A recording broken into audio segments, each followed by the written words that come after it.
You're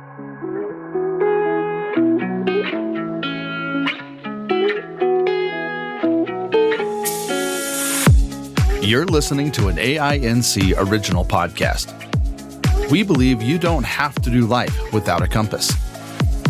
Let us be your guide on this amazing journey. Welcome to Navigating Life with Vision Loss. Hello, this is Kim Wardlow. I am your host for Navigating Life with Vision Loss. So we are in a month of travel, which is so much fun. And last week, we talked to Sue Slater and talked about cruising and even being able to have guides waiting for you when you're on your cruise to help you on the ship and off the ship.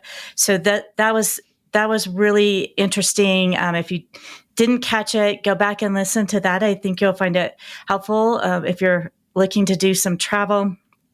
Our feedback line information, we have a few more questions this week. So we're excited that you all are contacting us with your questions. Travel seems to be a hot topic. So if you have any other questions, we still have some weeks for questions about travel.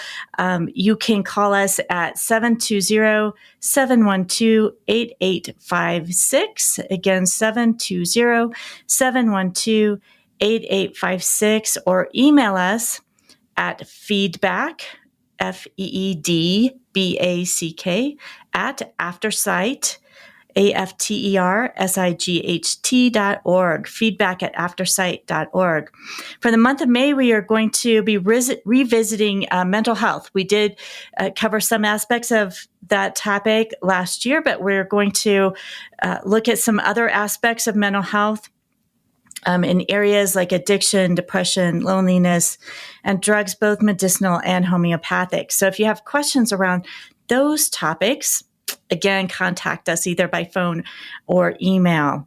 All right. So I'm ready to get to our guest this week. I am so excited because we are talking to my friend, somebody I've known for years, Maryann Migliorelli. And she's a bit of a travel queen. So we are talking to her today. Hi, Maryann. Hi, Kim. It's great to talk to you. Super. So, Maryann, you've been talking. We talk a lot too together, but you've been traveling for many years and have done lots of travel. I know you have done lots of cruises too. You're also one of our Aftersight programming advisory committee members. So we always appreciate the input you and also Paul give us on that committee. Do you want to just tell our listeners a little bit about yourself and some of your travel experience before we get into some of the questions that we have today? Absolutely. And for all of our listeners, thanks so much for spending this time. And I do hope that you find this half hour definitely quality.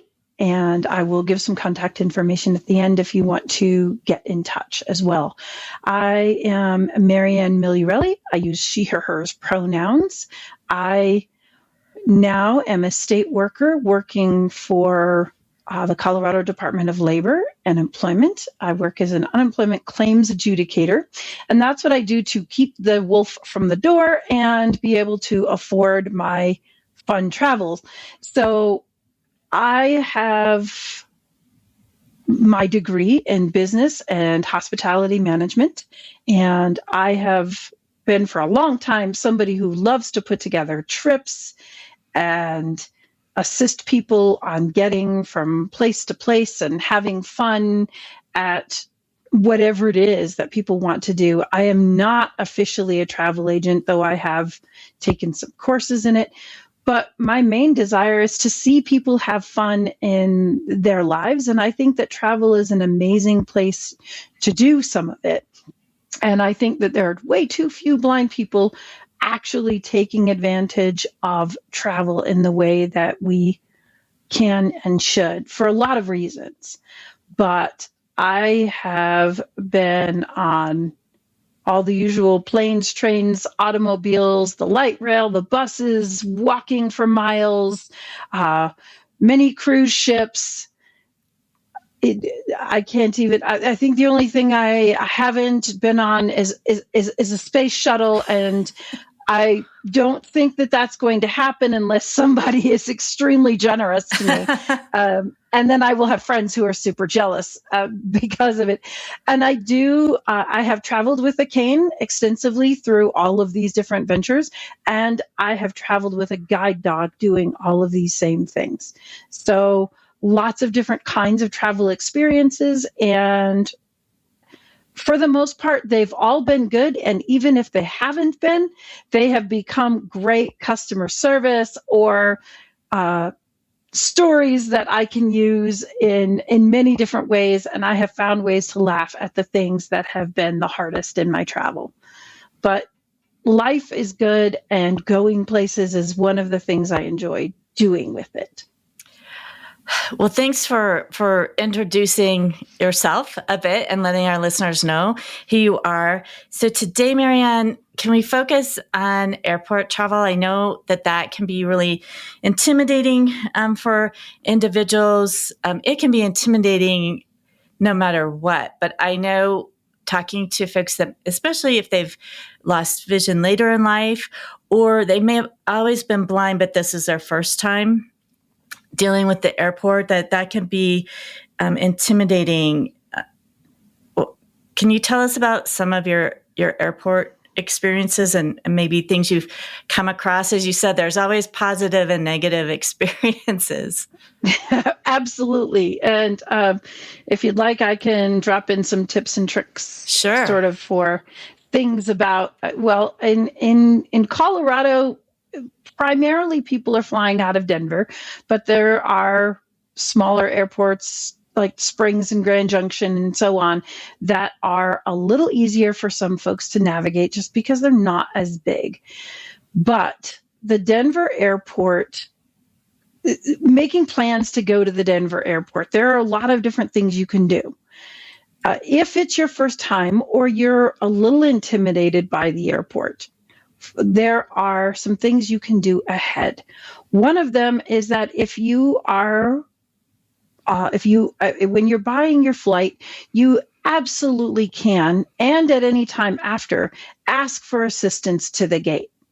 You can ask to be met at a flight check-in counter, or sometimes even curbside check-in, or even at and frankly, they will offer you, if you are walking by yourself and you are blind and you get all the way to security, they very well might say, hey, do you need a guide to the gate?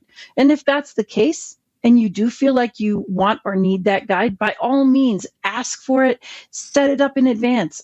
Airlines will absolutely arrange gate assistance. They will offer to either have somebody escort you to the gate, or they will, if you have somebody that you want to do that and they're with you at the airport, they will give you a gate pass, which is what it takes to have somebody of your choosing take you, escort you all the way through security and out to the gate. Doesn't mean that person is getting on your flight with you. It just means that could be somebody that you have chosen to bring you to the airport. That is one decent option for doing things like that.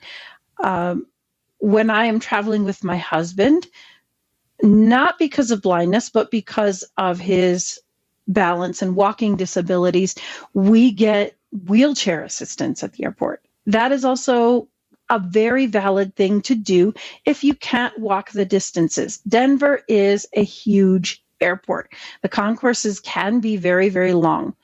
So depending on where your gate is, you might be planning on walking a short little bit, or you might be walking half a mile or more just to get, possibly even longer, just to get out to your gate. So understanding what that might look like, if you are not able to walk that far confidently, or even without confidence, then absolutely ask for wheelchair assistance. Set that up in advance and make your life easier when you're traveling in the airport. On the other hand, if you're like me and you really want to get lots of steps in and you absolutely want to be able to navigate your own way around the airport, one thing to know is that give yourself extra time, especially if you're doing it in the very beginning, because you're not used to what it takes to go there. There are north end and south end security checkpoints. There are check-in, the arrival levels that are a level above all the security checkpoints, except for, I think there's one that's out near the frontier counters. That is a checkpoint that leads to a bridge and so on and so forth. But in general, the departure desks for the airlines are a level above security. If you want to get your boarding pass in advance, either download it, print it, put it on your smartphone. If you're like me, you actually put them on your smartwatch so you don't even pull your phone out when you're going through security.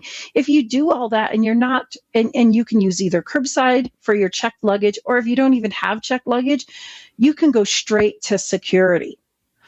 One of the things I tell people is if you're going to be traveling a lot, definitely go and get yourself a known traveler number. It makes going through security a lot faster. It's the security pre-check lines. It is the best $100 you will ever spend on yourself if you're going to travel even more than once in a year, because you spend your $100 and it's good for 5 years. And that means you're going through pre-check lines. You're not taking off your shoes and your belt and half your jewelry and whatever, just to not trigger all the metal detectors and so on. Those things are all things that you can do in advance if you're traveling. If you're only going once, go through, don't worry about it, just take your time. But one thing I have found is that people in airports are extremely helpful, even if they're only going to give you a moment's worth of an answer to a question. For me, sometimes I'll walk in and I'll just say, which way is it to the north end security? Because I like to use north end security because it has more pre-check lines. And it doesn't matter which security you use at Denver. Both of them are still going to feed down to the train. They're both going to get you where you need to go. But you do need to be able to ask, if you're walking the airport by yourself, which way is security? How do I get there? And if somebody's willing to walk with you, great. If they're willing to just point you in the right direction, be prepared. You're going to ask the question again. Another tool, which if you have a smartphone and you want to use it, IRA, which is a visual interpreting service, is free out at Denver International Airport. So if you want to go into the airport and pull up an IRA session and have an IRA agent help you get through the airport, that also is a very, very viable tool. All of them work together. If IRA fails you, that doesn't mean don't ask directions and get your way through the airport. No matter which way you do it, the main deal is go out there. And you can schedule ambassadors. There's a whole bunch of different ways for getting it. So don't let the airport be the reason you don't go on a trip. That's all really, really good advice, especially for folks who may have not dealt with air travel or DIA before. So we have several questions from our listeners, and I know you've covered probably some of these things, but maybe we can go a little bit more in depth. So Jeff writes, what's the first thing I do when navigating a new airport, going through security and potentially having my cane taken and responding to either too much help or not enough help? The first thing you do, frankly, when going to a brand new airport is take a deep breath, realize that you are here and so is everyone else. And most everyone else is just as lost as you are in that airport. They might have some more ways of looking for signs and so on. And there is absolutely nothing wrong with borrowing somebody's eyes and saying, hey, could you tell me which way, if you're coming into an airport from your plane, you can always ask, hey, which way is it to baggage claim? Or chat somebody up and ask, do you mind if I walk with you? You don't necessarily need to use them for sighted guide, but you can if you're both comfortable with the option. But you can always walk along with them if they're going to the same place you are or close to the same place. Walk with them, chat them up, and get some information in that way, because everybody from your flight is going primarily in the same direction. Somebody might deviate off and say, hey, I'm stopping at the bathrooms, or I'm going to grab some food or whatever, but everybody's either going to baggage claim or ground transportation. So walk with them and make new friends while you're walking the airport. That's an easy way to handle that part of it. If you're walking into a brand new airport through the door, keep in mind that several things are always the same. You're always going to, if you have your boarding passes and such, you're going to head for security. If you don't have your boarding passes, one of the things I will always do is stop. If there's a curbside check-in and you need to get your boarding pass, ask them if they'll do it for you at curbside check-in. If you don't want to go through the actual counter lines. Generally, they're pretty nice about printing up a boarding pass if you're blind, and pointing you in the direction of security. When you are going to security, if they say they're going to take your cane away to scan it, that's absolutely fine. It's required, frankly, that they scan your cane, whether you use it to walk through the detector or not. They do need to scan canes. You'd be amazed at the things that can fit in a cane. That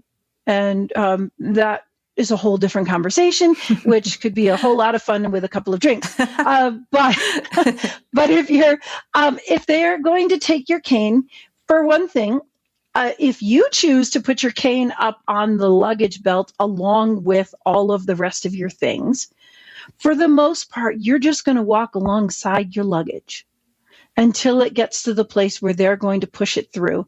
And if so, somebody will either give you a cane of theirs to use to walk through the detector, or you can say, hey, scan my cane and then give it back to me and I'll use my own to walk through. Or you can opt to just say, give me a hand and help me, point me in the right direction of the metal detector. It'll either typically be right in front of you, or it's going to be off a little ways to your left or right, but it's not that hard to find it. So you can ask several different ways. And if you do use your cane and your own cane is something that will set off the metal detector, you can ask for a pat down. If you say, hey, I want to use my cane, understand that, yes, they do have to scan it, but you can ask to use your own, or you can use either of those couple of ways to get through and then meet your cane on the other end of the line. No matter what, if you're walking through security, there are always going to be attendants at security that are willing to take the moments to guide you through. So you don't have to feel like you're completely lost if your cane disappears from you for a couple of minutes. Or you can say, scan it and give it back to me so I can use it. All of those options are good. And Maryann, you've talked a lot about being sure to ask for help. If you're not getting enough help, just ask. But what about when you get too much help? Yes, too much help is a thing at the airport, for sure. Sometimes you'll ask, hey, can I get a guide to the gate? And the next thing you know, somebody's running up with some wheelchair ready to shove it right underneath your bum. And this has happened to me several times. There are definitely some great ways to handle it. One is to say, no, thank you. I plan on walking, and I'm happy to have your company. Another is, if you've got luggage, plant your luggage in the wheelchair and say, thank you for carrying my luggage. Now let's go. It's a way that's been done by me and many others. Sometimes you can just say, thank you, but I've got it. And or you can explain to somebody, yes, I need help, and here is what I do need. or you can say, no, thanks. And if you do it with a smile on your face and you walk away like you know where you're going, they're going to look like idiots if they continue to follow you and bother you. And people will notice and they will help run interference for you. But do not be afraid to say, that's okay. I've got it. Thank you. But or make sure you're advocating for the help that you want. If somebody's ready to shove a wheelchair under your bum and you are like me and you really want to walk and stretch yourself out before you have to sit for several hours, by all means say, no, thank you. I don't need that wheelchair. That wheelchair isn't for me. It's for somebody else. Primarily, it typically is. Or if somebody still has the wheelchair, but they're like, no, I'm supposed to meet you. Then I'm like, okay, well, if you want to, you can park it somewhere and we can still walk. Because I need the walk. I need a stretch today. And my dog absolutely loves to walk the airport. Those are all things I will say if that's the kind of help that's being offered. All right. So our next question comes from Beth. She says, I'm really loving this travel month. My husband and I are going to Florida, and I'm flying for the first time since losing my vision. When you're booking air travel, where is the best place to try and sit on the plane? And do I want to try and board first or last? And same with getting off the plane. Frankly, I've always believed that the best place to be on a plane is somewhere near the front. And that has nothing to do with blindness. It has to do with not being stuck at the back of the line.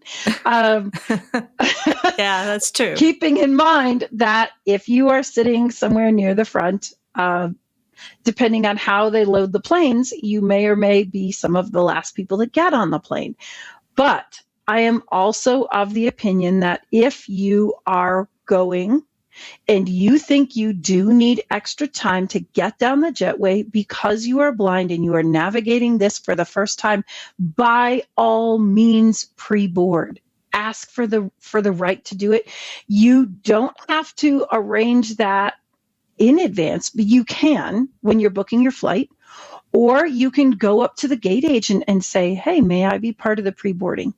A lot of times they'll see if you've got a cane with you, or a guide dog, or anything that remotely looks like you are blind, if they see that, they're going to ask you, would you like to pre-board? Sometimes they will insist that you pre-board, and then that becomes part of that. Maybe it's help you don't want. Maybe you actually do want to board along with the passengers who are getting in at the same time you are. And you have every right to say, no, thanks, I don't want to pre-board.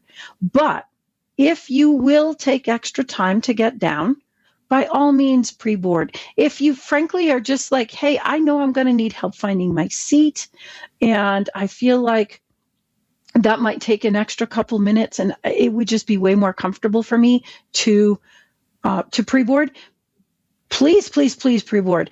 Don't be the last one on the plane. I am never the last one on the plane. I either pre-board if I think it's necessary, or I'll board with my own boarding group.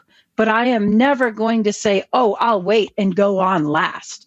That's definitely the least desirable thing to do. That's right. There's no overhead baggage space there's at that point. There's no space for your stuff. And with me, that means there's no space for my dog's harness either, because I take his harness off when he flies so that he's comfortable. Being somebody who's blind does not mean you automatically need the bulkhead seats either. And for me and my guide dog, I prefer not to put him there. I like for him to be the luggage, the under the seat luggage. He curls up into a great little ball and he fits under the seat in front of me. And it's a perfect fit for both of us. So I actually don't like to do bulkhead seats, but I will gladly do something that's closer to the front, just so that you don't have to navigate the whole length of the plane to figure out where you're going. And as far as getting off the plane, I don't like to be last doing that either. As I said before, if you're unsure of where you're going, but you know you're going to be going to baggage claim or to ground transportation, but frankly, it's all generally in the same area. Get up when everybody else does. You don't have to be the first one off the plane, but get up when everybody else does and ask people around you. Or if you want to arrange that assistance at the gate to get you to your next destination, by all means, you can do that. But you can just as easily walk with other people, talk with them, and say, hey, do you mind if I walk with you to baggage claim? They're going to be looking for the same things you are. And it's okay to navigate an airport that way. And it's not scary. You might make a new friend. Or you might make a friend for only 5 or 10 or 20 minutes, however long it takes to get to baggage claim. But that's also great. So, Maryann, you touched a little bit about traveling with your guide dog and having him curled up by you. I know sometimes folks have had trouble, not just Ubers and things, but with airline travel and their guide dogs. Can you talk a little bit about that? Because that can be frustrating, but also kind of scary when you're relying on that dog. And if for some reason they don't want to allow the dog. Yes, I absolutely can. I am a member of the Colorado Association of Guide Dog Users, and which is part of the National Federation of the Blind of Colorado. And we are absolutely working on it as a national organization. I know the American Council of the Blind is also doing so, but the airlines are now all requiring that we fill out forms for guide dog travel. One of the things that we are doing is a petition to get the Federal Aviation Commission and so on to make it not a requirement for blind people who are traveling with guide dogs to have to fill out these forms, because the forms are not consistent. If you want to join us in that effort, you can go to the National Association of Guide Dog Users page and look for the petition and click and sign it, make comments. By all means, that would be helpful, because the forms are an inconvenience to blind people in a huge way, because they're not consistent and frankly, they're not extremely accessible unless you have exactly the right circumstances. And even then, they're not great. But when I am flying, I do make sure I have this form filled out, put in my purse. If the airlines lets me, I will upload the forms to them. But even if I do, I will still bring a copy of this form with me, because they will ask you for it. Sometimes they'll ask you for it, sometimes they won't. But if they ask you for it, it's the time that you don't have one. So I always travel with the documentation for airline forms for guide dogs. Frankly, they're for all service animals, and Yes. it's mainly to cut down on them, trying to bring things like peacocks and whatever on planes. I actually do know that story is legit, because I know a lady who was on the plane with the peacock. But Wow. Okay. yeah, it was weird. But it is very scary to possibly miss your flight, because people at the airlines are not all fully trained on this is the form, this is what's expected. And sometimes even if people have the form, it's like, oh no, that's not the right one for us, and so on. So this is why we're looking to get it to not happen. And sometimes the airlines, they'll say, oh no, it's the wrong form. And we'll say, okay, well then help us fill out the new one. Oh no, we can't do that. Well, if you need the form, then you need to help me fill it out, because you're asking me to fill out a piece of print paper, which I can't do. But I have had friends who have almost missed flights to important things because somebody at the gate has decided they're not going to fly with their guide dog. And if you're not going to fly with your guide dog and your guide dog is there in your hand, it's a problem.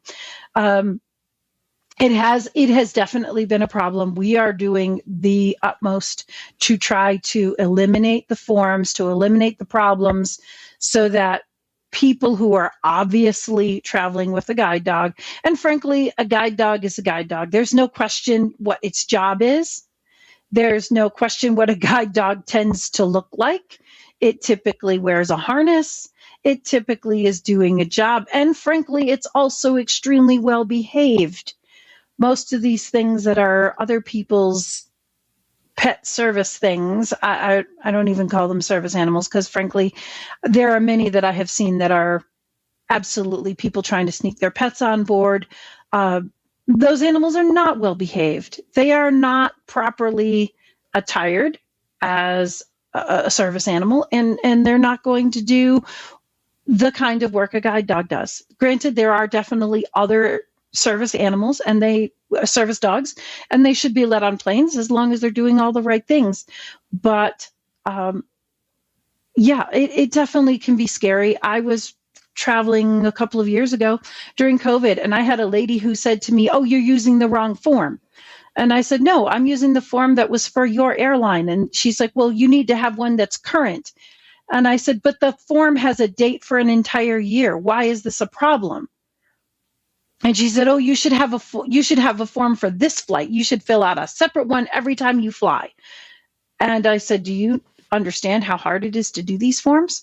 And eventually she gave up and walked away. And on the flight coming home, they didn't even ask me for the form, but I had it in my purse anyway. And it was a legit form for that flight. As long as you have the correct paperwork, you may have to fight a little bit about it. And absolutely ask for supervisors, ask for, anybody higher up. If you're going through this process and they're giving you grief about your dog, escalate it as far as you need to, as long as they're holding your flight. Because that's don't miss something amazing because somebody at the airlines is ridiculous. Okay. Well, thank you for all of those tips, Maryann, and really important information, especially with the guide dogs, because I know people both with guide dogs and other legitimate service dogs that have had issues. So that's definitely something for folks to be aware of when they're traveling and just to be prepared. So thank you for all the questions folks have sent in. If you have more, I know we're going to be visiting with Maryann again in a couple weeks, but if you have more questions for her, be sure to let us know, or for our other guests. The feedback information again, our feedback line is feedback@aftersight.org, or the phone number is 720-712-8856. Maryann, we've covered a lot of different things today. What's one thing you'd like to leave the listeners with as we wrap today's episode up?